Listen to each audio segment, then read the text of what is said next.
Hey lovely sexy gaming people. Okay, so welcome to this video, which is going to be a quick flick through for White Dwarf 488. Appreciate that 487 is coming out at the end of the week. I am late to the game. For those of you that might have seen it previously, I am planning to do John O'Groats to Land's End, and I must admit a lot of my time has been taken up with planning, route planning, prepping my Bergen and everything that I need to take with me for 50 days walking or so. But here we go, 488. Right, our insert pullout was this one, which is unstable structure tiles. Okay, so this looks like it's something's fallen through, and that looks like something's fallen on it, on those ones. We'll get the full skinny in a mo. Right, here we go. Okay, contents. So, what's it say? More new tiles for your boarding action games. This time it's unstable structure tiles that represent collapsed floors and fallen in ceilings. Floors and ceilings can fall apart both before the battle and during it, so watch out where your units tread. So contact, letters, questions, and miniatures sent in by you, our readers. Oh, these are cool.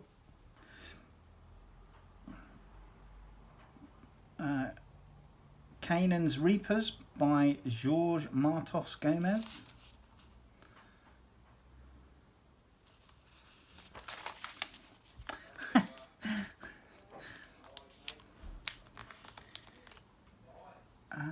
Dark Angels Praetor, that's quite a nice model, the way it's posed. Hopefully you're not hearing the neighbours downstairs. Have got the windows open, it is summer, it is hot. So Arcalian Alopex, that's nice. These always remind me of the big final battle at the end of Aquaman, the latest iteration of it, with Jason Momoa. Warhammer Worlds of Warhammer, online narrative campaigns for Warhammer. How do you carry on playing Warhammer with your friends when you're stuck in different places? Okay. So D6, Warhammer Age of Sigmar plot hook. Okay, and Warhammer 40,000 plot hooks. So there's a couple of D6 rolling charts there. In the grim darkness of the far future, there is only war. Oh, nice towel. And some Dark Angels. I don't like, it's probably just a me thing, but I'm not keen on the Dark Angels Redemptor Dreadnoughts being coloured for the Deathwing. Yeah, I mean, I'm making a conscious choice to make all of mine, because I got one with Imperium, and we'll get the Ballistus Dreadnought with Leviathan, of which mine should arrive sometime around about 26, because I've ordered it online to be delivered. So yeah, all mine are just going to be green. Things like Contemptor Dreadnoughts, Venerable Dreadnoughts and stuff like that, I am putting in my Deathwing. Echoes from the Warp. Intrepid cartographer Duncan War talks maps. So it looks like some different maps here. This map depicts 3 columns of interconnected rooms highlighted blue, separated by 2 long corridors running from top to bottom, highlighted pink. You would never see a floor plan like this in the real world, but the map gives the feel of such a location while providing a more interesting environment for your game.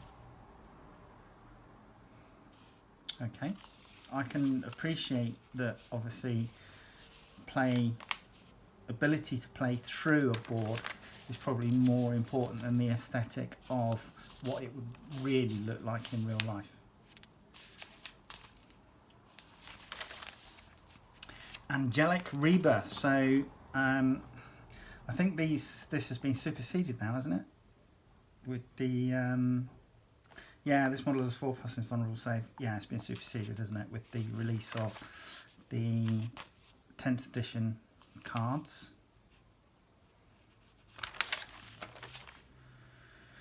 And Commander Dante as well. Footfalls of a Demigod.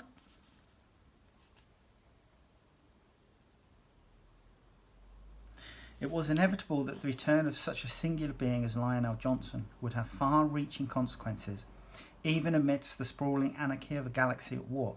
It is possible those effects may have only started to manifest themselves, yet already the wheels of galactic fate seem to turn about him, and the course of countless lives and entire war zones has been altered by his deeds.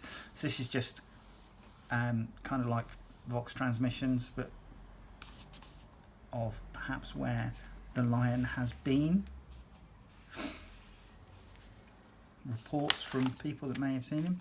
Rite of Echoes, Arcs of Omen, Herald of Misery. Right, so this is the final part of the Herald of Misery thing. Final epic battle aboard the Herald of Misery. So, going to be giving us Heart of the Arcs of Omen. So we've got unstable structure tiles, use of. Right, so I've just had a look and I can see different pieces of scenery here that GW have produced, and some of them are no longer in production. What I'd like to see GW do is, instead of just doing this range rotation where they turn around and say, oh, we're going to give you a available to buy for a week. What I'd like to see them do is, you take someone like Airfix, and Airfix has a massive back catalogue of models. So obviously they can't produce them all and release them every year. So what they do is they will advise, they kind of, like at the start of the year, they'll turn around and say, well, we're going to re-release this one in August. And then that will probably run for 12 months. And then they'll announce that it's coming out of production. Okay. But you know that later on, you know, maybe in a year or two's time, you know that that will probably come back into production. I'd like to see them do that with a lot of their other kits, because I still want to get hold of another Fortress of Redemption, and I'd like to get hold of some of the other scenery kits that they did. I'd like to get hold of their terrain boards, their plastic terrain boards.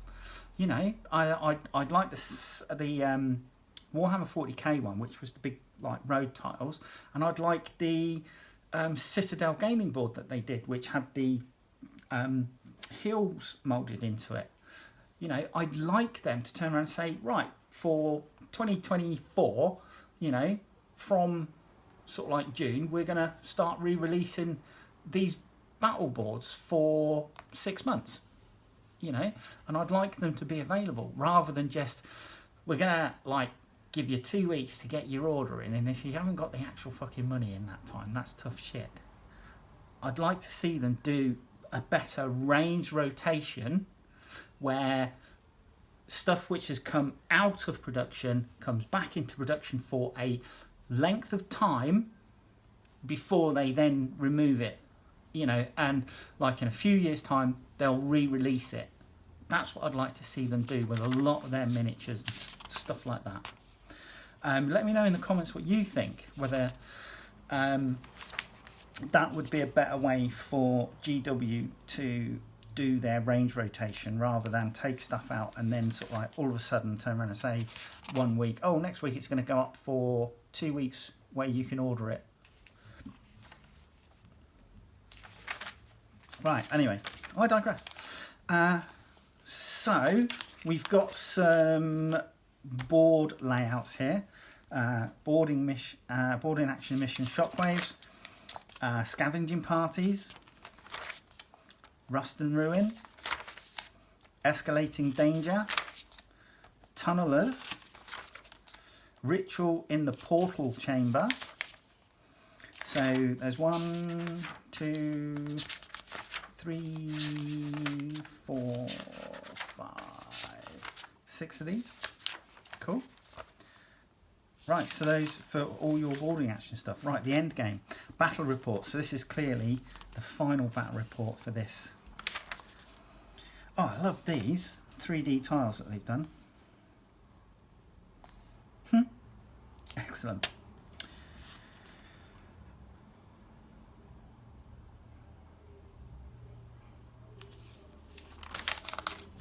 Right, Defenders of the Herald of Misery, Imperial Strike Force. So it looks like you've got Tome Keepers. Yeah, Tome Keepers and Blood Angels. Defenders of the Herald of Misery. We've got Chaos Space Marines and Iron Warriors. Oh, it's just Iron Warriors. Okay.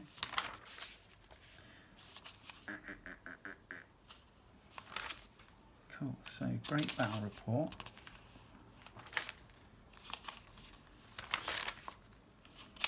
This is a good chunk of the magazine. I'm loving the minis.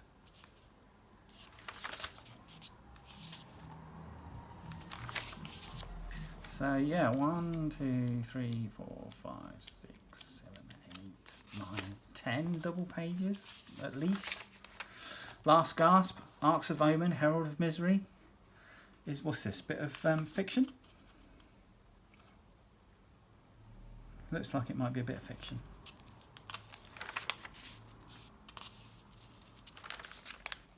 Sons of Sanguinius. So Heritage of Sanguinius.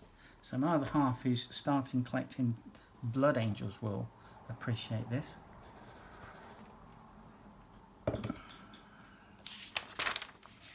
Blood Angels by Sam Pearson. She's going for more of a metallic look though. So with like a colour changing red from Turbo Dork, I think. Flesh Tearers and Blood Angels again. Grail Guard.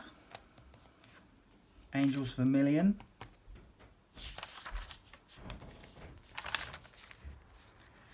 And another Flesh Tearers.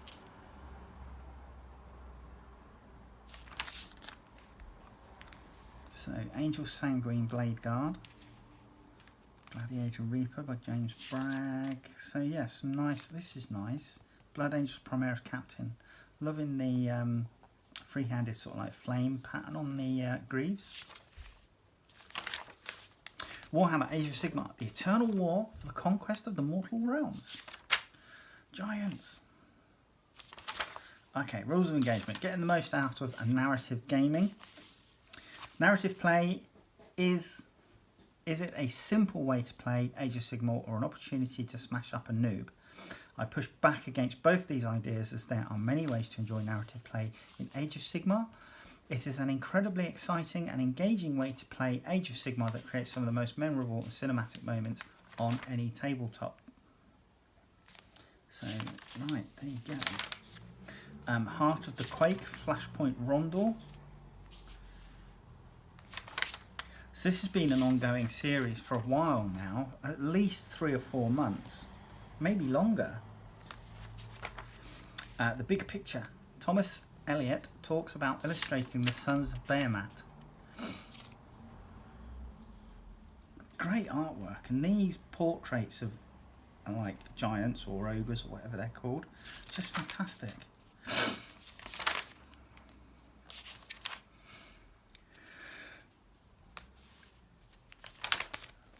The Butcher's Bill, Flashpoint Clash.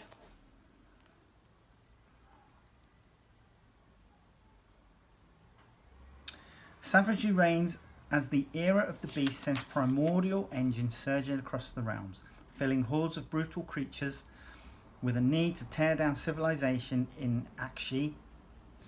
The gore-crazed ogres of the Blood Gullet Moor tribe encroach upon the Sharwind coast. It falls to the equally fearsome daughters of Cain to check their advance. So this is cool.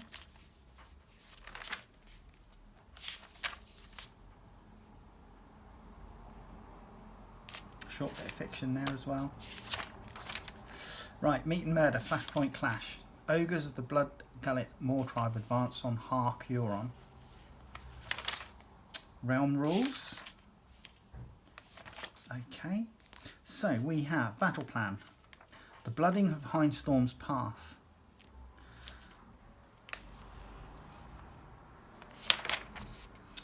And then we're into Predator and Prey. Background and rules for 2 Warcry Warbrands, the Claws of Karanak and the Askurgan Trueblades. So, Claws of Karanak.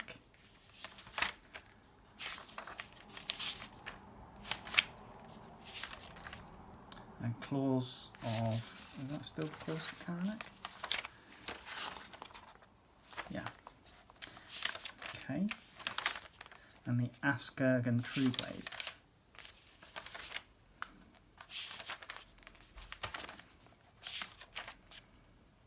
So you've got background tables for these, origins, leadership background, first names, last names, like rolling on D10s, etc. for both of these, which is pretty cool. And then we've got a bit of Necromunda. 2 Tunnels Ablaze. The chaos spreads to 2 tunnels in part 3 of our campaign. Assault on 2 tunnels. Right, Necromunda Tribune. Turmoil in 2 tunnels as Gorvos twins consolidate power.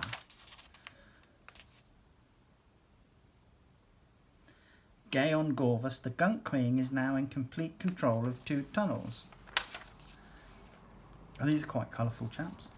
Showcase The Fright Knights by Stephen May. Cool.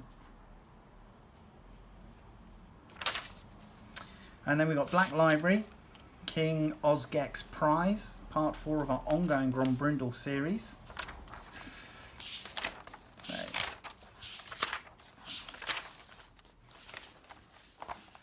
and then Inside the Studio. It's mostly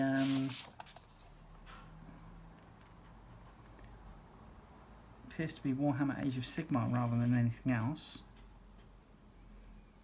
on these. And then Hobby Bingo. It's nice Black Templars Dreadnought there.